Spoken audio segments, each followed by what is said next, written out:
যে আয়কর দিয়ে মানুষকে হয়রানি যদি না করি তাহলে দেখবেন এইটাতে পরিস্থিতি আসবে। অর্থনীতির রাজনীতিটা আপনাকে বুঝতে হবে।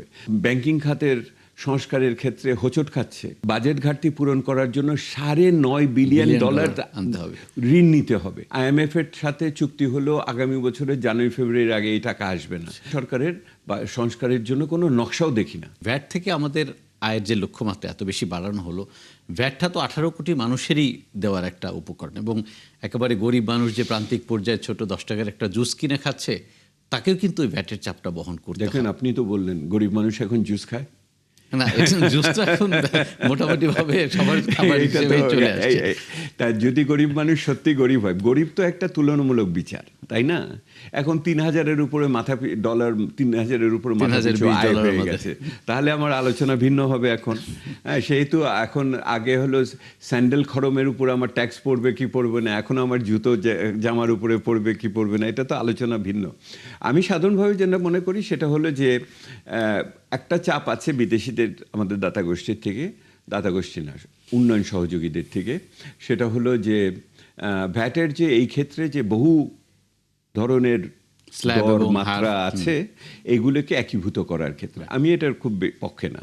আমি মনে করি যৌক্তিক করা যেতে পারে, কিন্তু অবলুপ্ত করা যাবে না। এবং সেই জন্য ধরেন খাদ্যপণ্যের উপর আমি কোনো ভ্যাট নেওয়ারই পক্ষপাতী না। হ্যাঁ, শিশু খাদ্যের উপর কোনো ভ্যাট নেওয়ার পক্ষপাতী না। সরকার এবার বাজেটের ভিতরে বিভিন্ন আপনার স্বাস্থ্য উপকরণের ক্ষেত্রে ভ্যাট তুলে দিয়েছে, কমিয়ে দিয়েছে। হ্যাঁ, সেই চিকিৎসা ব্যয় কমানোর জন্য আমি ওটার পক্ষপাতী, ওগুলিকে কম রাখার জন্য। আবার অন্যান্য জিনিস, আপনি বাড়ি কিনবেন, অ্যাপার্টমেন্ট কিনবেন, গাড়ি কিনবেন, সেখানে ভ্যাট দিবেন বড় করে।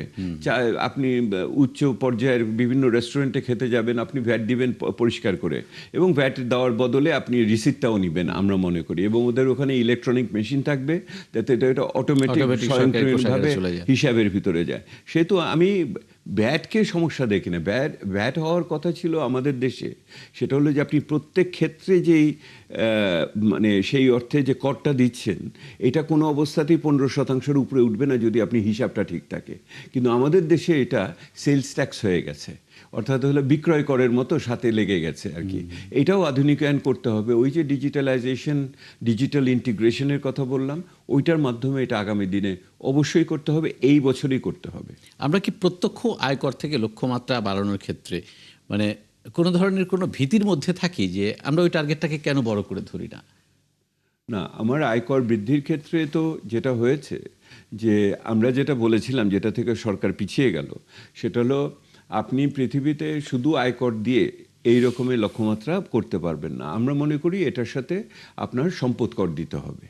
সম্পদ দেশের ভিতরে, যে কোনো দেশে আপনার যে সামাজিক বিভাজন তৈরি হয়, যে বৈষম্য তৈরি হয়, এটা কোনোদিন আয়কর দিয়ে আপনি সুরাহা করতে পারবেন না।